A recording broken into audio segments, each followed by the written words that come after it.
Hello friends, कैसे हैं आप सभी लोग। आई होप आप लोग बड़े अच्छे होंगे। आज के वीडियो में हम लोग सदिश अर्थात वेक्टर के मोस्ट इंपॉर्टेंट क्वेश्चन करने वाले हैं, जो कि आपके बोर्ड एग्जाम 2026 के लिए मोस्ट इंपॉर्टेंट हैं। पहला ही सवाल आप देख सकते हैं कि सदिश का सदिश पर प्रक्षेप ज्ञात करना है, और ये 2020, 22, 23 में पूछा गया है। यहाँ से इस बार आपके क्वेश्चन आने ही आने हैं इस क्लास से, इसलिए आप वीडियो के एकदम एंड तक बने रहिएगा। आप इस क्वेश्चन को आप मॉडल में देख सकते हैं, कंफर्म कर सकते हैं। यही क्वेश्चन आया हुआ है, सदिश का सदिश पर प्रक्षेप ज्ञात कीजिए। और ये 2020, 22 और 23 थोड़ा सा पुराना मॉडल है बच्चों। ये 2024 में भी क्वेश्चन आया हुआ है, तो आप देख सकते हैं कि आज की क्लास कितनी मोस्ट इंपॉर्टेंट होने वाली है। हो सकता है कि इस तरीके का क्वेश्चन ना आए, लेकिन इसी पैटर्न पे होगा। अब कोई दूसरा वेक्टर बदल देगा, सवाल तो यही रहेगा ना, तो कॉन्सेप्ट यही रहेगा। तो आप वीडियो के एकदम एंड तक बने रहिए। आज आपको एकदम क्लियर करा देंगे सारे क्वेश्चन कि किस तरीके के क्वेश्चन आने वाले हैं आपके बोर्ड एग्जाम में। तो शुरुआत करते हैं इस शानदार सेशन की। मैं हूं मुकेश यादव और आप आ चुके हैं मैथ सुपरविजन पे। देखिए बच्चों, पहला सवाल क्या है, कह रहा है सदिश 7i + j - 4k का सदिश 2i + 6j + 3k पर प्रक्षेप ज्ञात कीजिए। तो ऐसे सवालों को बच्चों हमेशा याद रखना है कैसे करना है। तो सबसे पहले डाल लेंगे हल, लिख लेंगे। कह रहा सदिश, इनको कुछ सदिश मान लो, इस वाले को भी कुछ सदिश मान लो। तो हम मान लेते हैं, माना पहले वाले सदिश को ए वेक्टर से रिप्रेजेंट कर देते हैं। ये कितना हो जाएगा, 7i + j - 4k। आपका मन कुछ भी मान लो, x y z, हमने ए मान लिया। दूसरे वाले सदिश को बी सदिश से दिखा देते हैं, इसको सदिश बी कहो या बी वेक्टर कहो, ठीक है। तो ये कितना हो जाएगा, 2i + 6j + 3k। अब कह रहा है सदिश मतलब ए का सदिश मतलब बी पर प्रक्षेप ज्ञात कीजिए। तो हम यही लिखेंगे, सदिश, देखो बड़ा आसान होता है। सदिश ए, देखो कह रहा है सदिश 7i + j - 4k, मतलब हमने ए माना है। तो सदिश ए का सदिश बी पर प्रक्षेप, तो सदिश ए का सदिश बी पर प्रक्षेप, सदिश बी पर प्रक्षेप। अब देखो, एक रामबाण बात बताने वाले हैं आपको, याद रखना है क्या, जब भी प्रक्षेप कहा जाए तो प्रक्षेप में हमेशा दो सदिश ही होंगे। तो प्रक्षेप के लिए सबसे पहले क्या करेंगे, उन दोनों सदिशों का ऊपर डॉट प्रोडक्ट ले लेना है। तो a डॉट बी, फिर जिसका पूछा जाए, कह रहा सदिश ए का, तो जिसका पूछा जाता है उसको नीचे से गायब कर देते हैं। तो बच कौन गया, बी बच गया। इसका मैग्नीट्यूड ले लो, तो बी का परिमाण। तो सदिश ए का सदिश बी पर प्रक्षेप, तो जब भी प्रक्षेप की बात करेंगे तो दोनों का डॉट प्रोडक्ट ले लेंगे, अपान जिसका पूछा जाएगा। सदिश ए का प्रक्षेप पूछा गया था, ए को नीचे नहीं लिखेंगे, बी का परिमाण लिख देंगे, ठीक है। अगर कह देते सदिश बी का सदिश ए पर परिमाण प्रक्षेप बताओ, सदिश बी का सदिश ए पर, तो क्या लिखते हैं बच्चों, ए डॉट बी। अब कि सदिश बी का प्रक्षेप बताना था, तो बी को गायब कर देंगे और परिमाण ए का लिख देंगे, ठीक है। ये फार्मूला क्लियर हो गया। अब यहाँ से हम क्या करेंगे, ए डॉट बी कितना है, 7i, ए की वैल्यू कितनी है, 7i + j - 4k, और इसका डॉट प्रोडक्ट लेना है बी के साथ, 2i + 6j + 3k, ठीक है, अपान में बी का परिमाण। तो सदिश बी कितना है, 2i, इसको मैग्नीट्यूड बोलते हैं इंग्लिश में, 2i + 6j + 3k। अब देखो बच्चों, ऐसे लगेगा। यहाँ से क्या करेंगे, अब हम लोग जब भी डॉट प्रोडक्ट निकालना हो तो हमेशा आई की आई के साथ गुणा करते हैं, जे की जे के साथ गुणा करते हैं, और के की के के साथ गुणा करते हैं। तो आई वाला यहाँ ए है और आई वाला यहाँ है, तो 7 और 2, 7 दूना कितना हो जाएगा, 14 हो जाएगा। फिर प्लस का जे के, प्लस के 6j के साथ गुणा करेंगे, तो प्लस यहाँ पे 1 है और यहाँ पे 6 है, 1 × 6, तो 6 हो जाएगा। देखो माइनस का 4k और प्लस के 3k से गुणा होगी, तो प्लस गुणा माइनस तो माइनस हो जाएगा, और 4 और 3 12, तो 4 3 जा 12 हो जाएगा। अपान में जब भी हम किसी भी सदिश का परिमाण निकालते हैं तो एक अंडर रूट लगा देते हैं, फिर आई का जो भी गुणांक है उसका स्क्वायर कर दो, जे का जो गुणांक है उसका स्क्वायर कर दो, और के का गुणांक कितना है, 3, इसका क्या कर दो, स्क्वायर कर दो। बस सवाल हो गया सॉल्व। 14 और 6 कितना होता है, 20, 20 में से 12 चला गया तो बच जाएगा 8, अपान ये यहाँ पे कितना हो जाएगा अंडर रूट ऑफ 2 दूना 4 और 6 का स्क्वायर कितना हो जाएगा 36 हो जाएगा और 3 तियाँ 9 हो जाएगा। ठीक है, ये बच्चों यहाँ से कितना हो जाएगा 8, 36 और 4 40, 40 और 9 49, तो ये अंडर रूट कितना हो गया 49 हो गया। तो अंडर रूट 49 का मतलब कितना होता है 7। यही हमारा क्या हो जाएगा आंसर हो जाएगा। आशा है आपको ये सवाल समझ में आ गया होगा।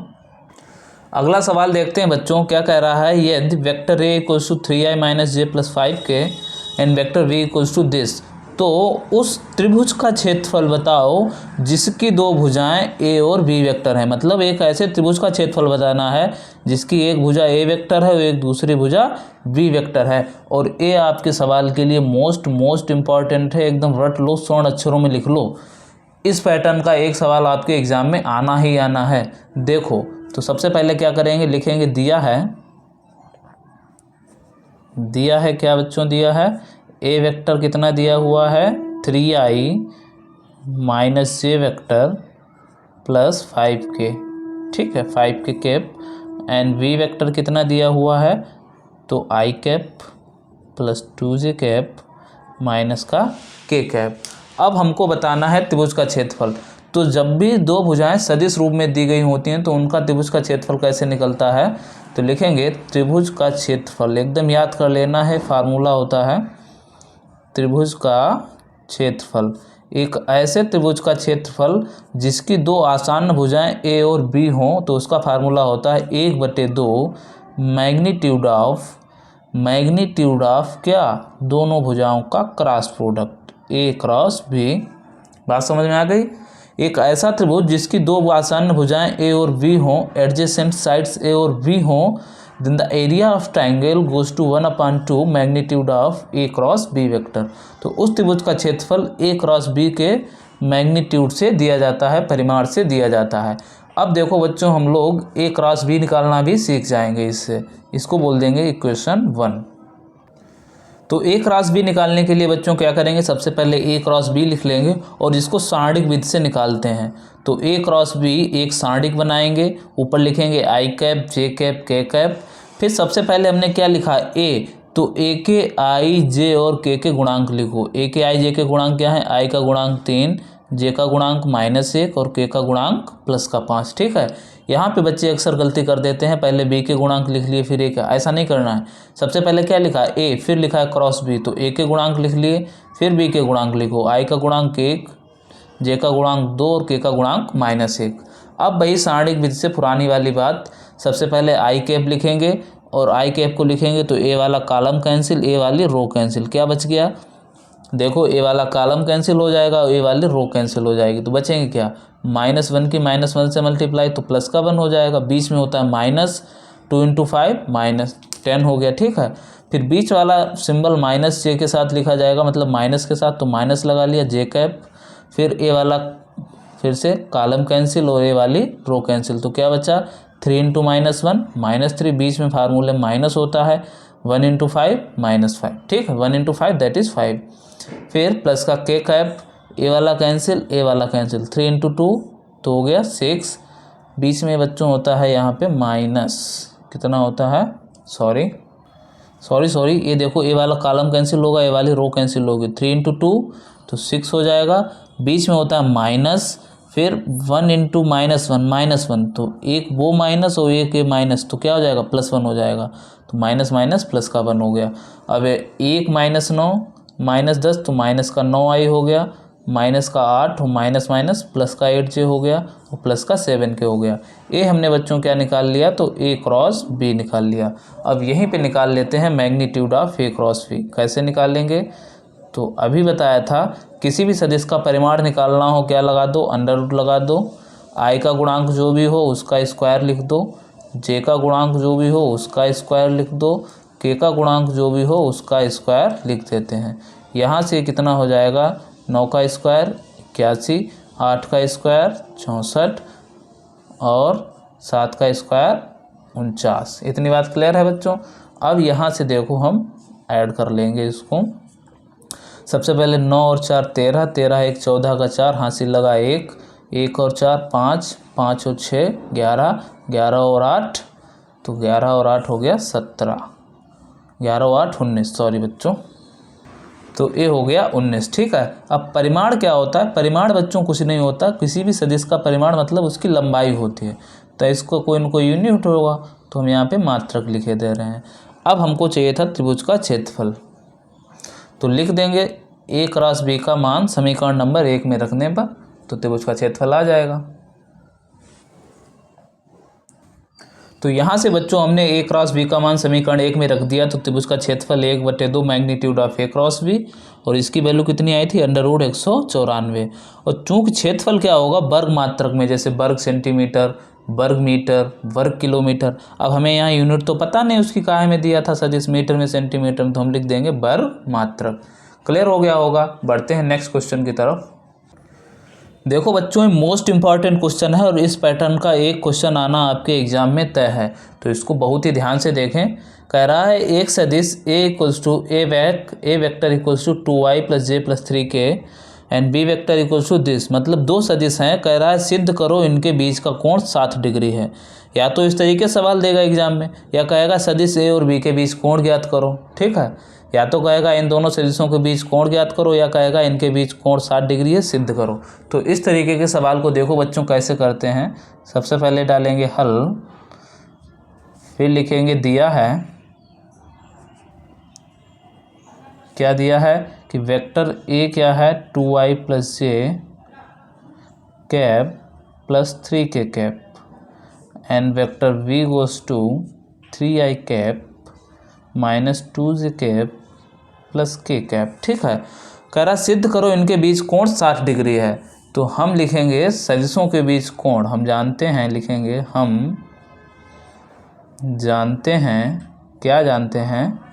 अगर दो सदिशों उनके बीच कोण निकालना हो तो बच्चों फार्मूला याद कर लेना, cos थीटा इक्वल्स टू दोनों का डॉट प्रोडक्ट a.v अपान में दोनों का मैग्नीट्यूड की क्या कर देते हैं? गुणा। देखो ये फार्मूला आया कहाँ से बच्चों? हम जानते हैं कोई भी दो सदिशों उनका डॉट प्रोडक्ट का फार्मूला क्या होता है? a.v equals to magnitude of v into cos theta.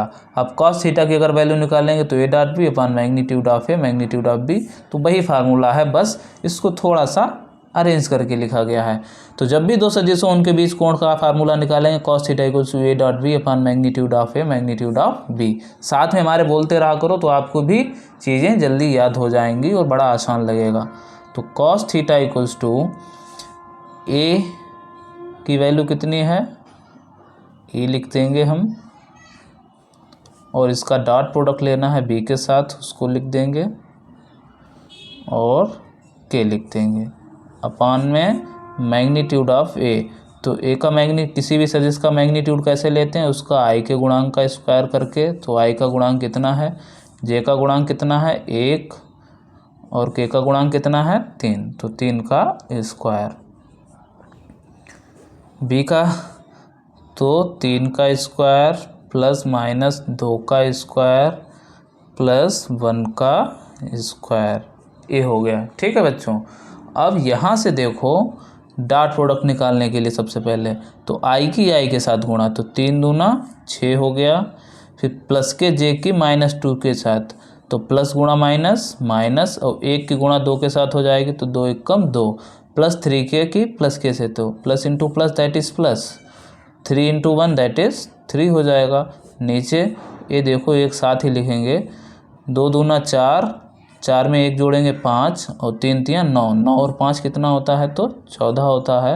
Under root यहाँ 3 × 3 9 और 2 दूना 4, तो 9 और 4 13, 13 और 1 14, तो ये भी कितना हो जाएगा? 14 हो जाएगा। ठीक है, यहाँ से कितना हो जाएगा? 6 और 3 9, 9 में से 2 चला जाएगा, 7 बचेगा। अंडर रूट 14 गुणे अंडर रूट 14, तो 14 हो जाएगा, क्योंकि अंडर रूट में सेम नंबर है, तो अंडर रूट क्या हो जाता है? कैंसिल। अब 7 × 7 और 7 दूना 14, तो ये कितना आ गया? 1/2 आ गया। इधर क्या चल रहा है हमारा? cos थीटा चल रहा है, तो यहाँ पे क्या हो जाएगा? cos theta. अब cos में 1/2 किसकी वैल्यू होती है? तो हम जानते हैं cos 60 की वैल्यू कितनी होती है? 1/2। cos theta equals to cos 60 then theta goes to कितना हो जाएगा 60 डिग्री।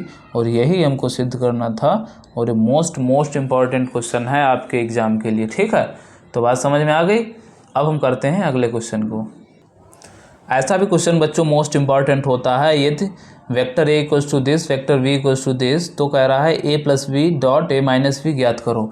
तो सबसे पहले हम क्या लिखेंगे बच्चों, यहाँ पे लिखेंगे हल।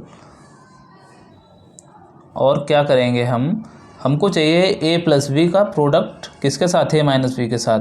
तो सबसे पहले तो हम लिख लेंगे जो दिया है आई प्लस 3j माइनस 5k, और वेक्टर v की वैल्यू कितनी दी हुई है, तो 5i minus j minus 3k vector. अब हम क्या करेंगे, a प्लस बी वेक्टर निकाल लेंगे। तो a को b के साथ जोड़ना है, तो a को b के साथ जोड़ो। चलो एक बार लिख देते हैं पूरा 3j माइनस 5k, ये a वेक्टर है और इसमें जोड़ना है b वेक्टर को। तो 5i minus j minus 3k cap. अब देखो i प्लस 5i कितना हो जाएगा, तो ये कितना हो जाएगा बच्चों 6i, 3j और माइनस का j, 3j में से एक j चला जाएगा तो प्लस का 2j बच जाएगा, माइनस का 5k माइनस का 3k माइनस का 8k हो जाएगा। ठीक है, ये 3 लिखा है बच्चों। तो यहाँ से हो गया a प्लस बी। अब ऐसे निकाल लेंगे a माइनस बी। देखो a माइनस बी कैसे निकलेगा, तो पहले a इसमें से घटा देना है b को। b कितना है 5i माइनस का j और माइनस का 3k। यहाँ से क्या कितना हो जाएगा बच्चों, i प्लस का 3j माइनस का 5k माइनस का 5i हो जाएगा, और माइनस माइनस प्लस का j हो जाएगा, माइनस माइनस प्लस का 3k हो जाएगा। अब यहाँ पे जोड़ लो, i में से 5i चला जाएगा तो माइनस का 4i, प्लस का 3j प्लस का j तो प्लस का 4j, और माइनस का 5k और प्लस का 3k तो माइनस का 2k हो जाएगा। ये हो गया a माइनस बी। अब हमको निकालना है a प्लस बी का डॉट किसके साथ, a माइनस बी वेक्टर के साथ। तो a प्लस बी बच्चों कितना है, तो 6i प्लस 2j माइनस का 8k, इसका डॉट लेना है माइनस का 4i प्लस का 4j माइनस का 2k। लो डॉट में क्या होगा, i की i के साथ गुणा, तो 6i की गुणा होगी माइनस 4i से, तो प्लस गुणा माइनस माइनस हो जाएगा, 6 चौक 24 हो जाएगा, प्लस का 2j प्लस का 4j, तो 4 दूना 8 हो जाएगा, और माइनस का 8 और माइनस का 2k, तो माइनस माइनस प्लस, 8 दूनी कितना हो जाएगा 16, 16 और 8 कितना हो जाएगा 24, और ये भी 24, तो ओवरऑल कितना हो गया 0, और यही हमारा हो जाएगा answer a plus B dot a minus B.